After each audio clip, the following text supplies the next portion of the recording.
हमेशा आपने दूसरों को जिताया है, ये पहला पॉलिटिकल डेब्यू है आपका, क्या कहिएगा सर? इस बार बांकीपुर की जनता ने हमें जिताया है और इसलिए जिताया है कि उनकी उम्मीद है, ये विश्वास है कि हम अपनी क्षमता अनुसार उनके हक की आवाज़ उठाएंगे, उनके साथ कुछ गलत ना हो, वो हर संभव प्रयास करेंगे। आप भले ही बांकीपुर से चुनाव जीते हैं, लेकिन आप बात बिहार की करते हैं। बिहार की जनता को आपसे उम्मीद है जी, अगला कदम क्या होगा आपका? बिल्कुल, बांकीपुर का जो चुनाव हुआ है वो बांकीपुर के विधायक को चुनने के लिए नहीं हुआ है। पहले दिन से ही हम लोगों ने एजेंडा जो रखा था कि हम लोगों का लक्ष्य ये रहा है कि बिहार में जो एनडीए को, भाजपा को बहुमत मिला है, तो लोगों की ऐसी अपेक्षा है कि एक अच्छा आदमी बिहार का नेतृत्व करे ताकि बिहार का विकास हो, बिहार के बच्चों का विकास हो, यहाँ पढ़ाई हो, शिक्षा हो, रोजगार हो, पलायन बंद हो। तो बांकीपुर का जो आज मैंडेट आया है, ये सिर्फ विधायक नहीं चुना गया है, बांकीपुर की जनता ने भाजपा के केंद्रीय नेतृत्व को ये मैसेज दिया है कि आप सम्राट चौधरी की जगह किसी बेहतर व्यक्ति को बिहार में मुख्यमंत्री बनाइए, बिहार की भी चिंता कीजिए। बिहार के लोगों को सिर्फ 5 किलो अनाज के नाम पर, जातियों के नाम पर वोट लेने का मशीन मत समझिए। जितनी चिंता आप गुजरात की करते हैं उतनी चिंता न भी हो, कम से कम उसकी आधी चिंता भी बिहार की कीजिए। हम लोग भी वोट देते हैं, हम लोग के बच्चे बाहर जाकर 10-15 हज़ार रुपये में मजदूरी करें, ये उचित नहीं है। तो अगर मोदी जी को चिंता गुजरात की है, वहाँ से 25 एमपी जाते हैं, बिहार से 40 एमपी जिता कर जाता है, हम लोगों का भी हक है, हम लोग के बच्चों का भी हक है कि यहाँ पर फैक्ट्रियाँ लगें, यहाँ पर रोज़गार हो, ताकि हम लोग के बच्चों को ट्रेन में, बस में जानवर की तरह बैठकर बाहर मजदूरी करने न जाना पड़े। और ये संदेश बांकीपुर की जनता ने बिल्कुल स्पष्ट शब्दों में भाजपा के केंद्रीय नेतृत्व को दिया है। मेरा ये विश्वास है कि भाजपा का जो नेतृत्व है वो इस जो मतदान का जो नतीजा आया है इसको गंभीरता से लेगा और बिहार में किसी सक्षम आदमी को, किसी स्वच्छ और अच्छे चरित्र काबिल व्यक्ति को मुख्यमंत्री बनाएगा, ताकि आने वाले 4 साल में बिहार की तरक्की हो सके। मुख्यमंत्री तो भाजपा का ही बनेगा, लेकिन भाजपा किसी अच्छे व्यक्ति को बनाए। कुशवाहा बनाना है, कुशवाहा ही बनाइए, लेकिन किसी अच्छे आदमी को बनाइए, किसी अपराधी को बिहार पर मत थोपिए। और आज बांकीपुर की जनता ने यही बात बड़े स्पष्ट तौर पर कहा है। वो ठीक है, बधाई दी है। बधाई, सम्राट चौधरी ने मुझे पहले भी अपना भाई बोला है। मेरी कोई सम्राट चौधरी से व्यक्तिगत लड़ाई नहीं है।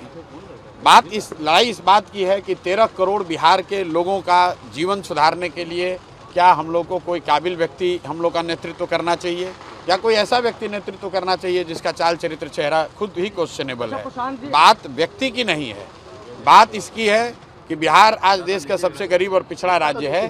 तो जिस मोदी जी को, जिस भाजपा को हम लोग वोट देते हैं, एनडीए को वोट देते हैं, क्या उनकी जिम्मेवारी सिर्फ गुजरात के प्रति है? भाई, बिहार के बच्चों का भी तो हक है। गुजरात में 1 लाख करोड़ का बुलेट ट्रेन बने, हम लोग को उससे कोई दिक्कत नहीं है, लेकिन बिहार के बच्चों के लिए भी तो कुछ सोचा जाए। ये बात है। बिहार का ये दुर्भाग्य भी रहा है कि बिहार में स्ट्रांग ऑपोजिशन भी नहीं रही है। तेजस्वी यादव के देखिए, स्ट्रांग ऑपोजिशन रहा है कि नहीं रहा है, अभी तो सत्ता में भाजपा है, डबल इंजन की सरकार है। आने वाले 3 बरस में मेरी अपेक्षा ये है कि दिल्ली और राज्य दोनों मिलकर बिहार की तरक्की में पूरी ताकत लगाएं, बिहार से पलायन बंद हो, बिहार के बच्चों को रोजगार के लिए बाहर न जाना पड़े। ये सिंगल एजेंडा है। अगर ये होगा, हम लोग भाजपा के पक्ष में वोट करने के लिए कहेंगे, लेकिन आप पहले पलायन रोकिए। बिहार के हर प्रखंड में, हर जिले में फैक्ट्री लगाने की व्यवस्था कीजिए। अगर गुजरात के हर प्रखंड में, हर तहसील में, हर मंडल में, हर जिले में फैक्ट्री लग सकती है, तो बिहार में क्यों नहीं? अगर सूरत में 10 लाख लोग मजदूरी कर सकते हैं, तो पटना में क्यों नहीं, बेगूसराय में क्यों नहीं? ये बात होनी चाहिए। अच्छा, एक सवाल है, लंबे समय से बिहार की राजनीति को भी देखते हैं, आप बार-बार सीएम बदलने की बात कर रहे हैं, कह रहे कुशवाहा से ही बनाया जाए, तो आप ये भी कह रहे हैं कि बीजेपी से ही सीएम हो, तो आप बताइए। अरे भाई, हम क्या कह रहे हैं? जनता ने मैंडेट दिया है बीजेपी को, एनडीए को, तो मुख्यमंत्री तो उन्हीं का होगा।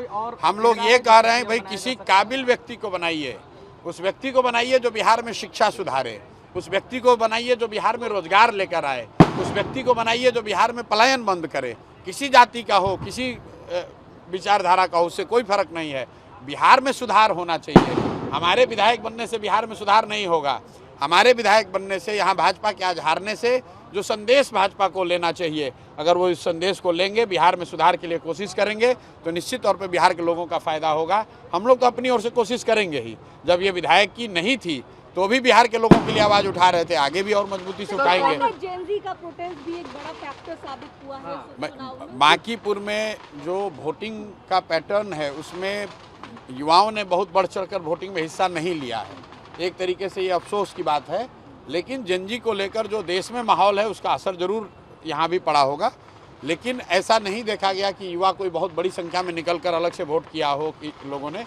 यहाँ पर एक ही मुद्दा रहा है, जो एक अगर मुद्दा आप देखेंगे कि सम्राट चौधरी के नेतृत्व को बिहार की जनता स्वीकार करने को तैयार नहीं है, और वो मैसेज बिल्कुल क्लियर शब्द में आज मत के द्वारा लोगों ने बताया है कि जिस विधानसभा क्षेत्र में भाजपा 58,000 से जीती हुई थी, आज वहाँ करीब वो 20,000 से हारे हैं।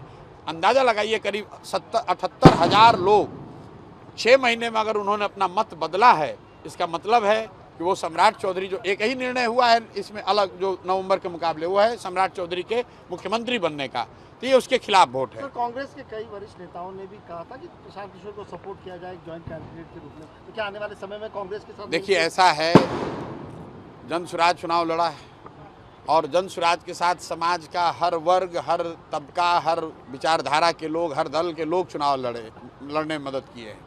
सबने ये कहा था कि प्रशांत जी अगर आप लड़िएगा तो लोग जाति, धर्म, दल और नेताओं की प्रति प्रतिबद्धता को छोड़कर ऊपर उठकर वोट देंगे, वरना 28 दिन में, ये 2 जुलाई को चुनाव की घोषणा हुई है, 28 दिन में भाजपा का 30 साल का किला इतनी आसानी से नहीं ढह सकता था। ये दिखाता है कि हर वर्ग के लोगों ने, चाहे वो किसी भी जाति के हों, किसी धर्म के हों, किसी दल के हों, किसी नेता को मानते हों, सब ने इस बात पर एकजुट होकर वोट दिया है कि नहीं, बिहार में नेतृत्व बेहतर व्यक्ति के हाथ में होना चाहिए, बिहार में भी शिक्षा रोजगार की बात होनी चाहिए। सिर्फ अपराध, अपराधी, इनकाउंटर, हाफ इनकाउंटर, मार पीट ये करने से हम लोग के बच्चों का भविष्य अच्छा नहीं होगा। लोगों ने इस पर बहुत जमकर वोट किया है। वोटिंग परसेंटेज भले कम रहा हो, लेकिन 50%, करीब 50% लोगों ने हमको मत दिया है। तो मेरा ऐसा मानना है कि जो बात हमने कही, हमने नाली गली की बात नहीं कही है, हमने सीधे 3 ही बात कही थी कि सम्राट चौधरी को हटाकर किसी बेहतर व्यक्ति को मुख्यमंत्री बनाना है तो प्रशांत किशोर को वोट दीजिए। अगर भाजपा के राजनीतिक अहंकार पर अंकुश लगाना है तो प्रशांत किशोर को वोट दीजिए। और बिहार में जितने चुने हुए जनप्रतिनिधि हैं, विधायक, सांसद, सबके मन में ये डर पैदा करना है कि अगर वो काम नहीं करेंगे तो चुनाव हार भी सकते हैं, तो प्रशांत किशोर को वोट दीजिए। मैंने इसी 3 बात पर चुनाव वोट मांगा है, लोगों ने वोट दिया है। तो मेरा ऐसा मानना है कि भाजपा के लोग इन तीनों मुद्दों को एड्रेस करेंगे।